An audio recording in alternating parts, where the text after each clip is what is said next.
Bonjour, c'est Ludovic Leclerc, votre analyste pour Badger Investor. Voici la mise à jour en vidéo de mon avis concernant le S&P 500. Alors toute cette semaine, le S&P 500, je vous l'ai signé dans le briefing matinal, il a suivi sa M20 tranquillement. Et puis jeudi, il a accéléré au-dessus de cette M20 pour venir à l'approche de la résistance des 1465, résistance qui a été testée ce jour sans succès, puisque la clôture se fait sur un doji ici avec une grosse ombre haute et une petite ombre basse.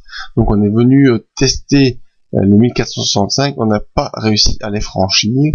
On est malgré tout dans une dynamique haussière court terme et long terme aussi, vous voyez bien dans ce canal haussier, et on est aussi au-dessus de la M20 qui reste bien ascendante.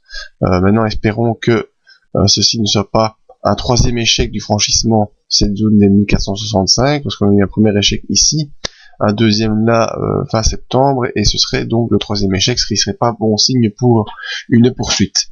Voyons nos indicateurs. Le MACD qui avait consolidé a enfoncé cette zone de support ici que j'avais dessinée. On verra si le MACD peut rapidement repasser au-dessus dès le début de la semaine prochaine. Ce serait un bon signal pour une poursuite du mouvement haussier. Le RSI qui avait fait une petite incursion dans la zone neutre revient en zone d'accélération haussière, donc c'est un bon signe pour la suite. Espérons que ça puisse se poursuivre également. Mais le stochastique, lui, il est normalement, comme le cours a suivi la M20 à la hausse, et bien le stochastique, bien sûr, étant formation haussière, au-dessus de son signal, avec un signal qui est haussier, et devrait nous inciter à penser que ce mouvement devrait se poursuivre. Le plus important, c'est les volumes.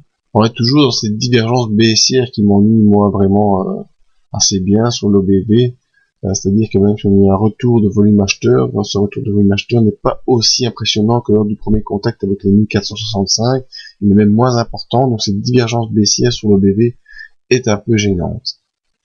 Quoi qu'il en soit, le cours est revenu sur ses points le plus haut. Il ne les a pas franchis. C'est un mouvement qu'il faudra attendre lundi, voir une confirmation de cette accélération haussière ou bien une nouvelle décélération. Les indicateurs, le MACD tend à se repartir à la hausse, le RSI est dans une zone d'accélération haussière, le stochastique est en mouvement haussier et l'OBV est dans une divergence baissière assez gênante. Donc on s'est rapidement fixé dès lundi. Soit le cours parvient à franchir et on ira rejoindre peut-être.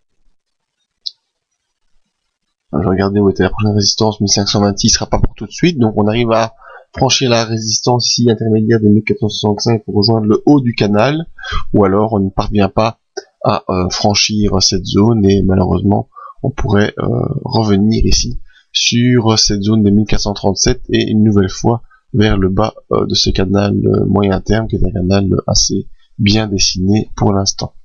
Donc rendez-vous dès lundi soir ou mardi matin dans le briefing pour voir qu'est-ce qu'il faut penser de la poursuite de ce mouvement ou non. Merci à tous, vous pouvez nous rejoindre sur le site pour d'autres analyses, indices, matières premières et le Forex. Et je vous donne rendez-vous la semaine prochaine pour une nouvelle vidéo.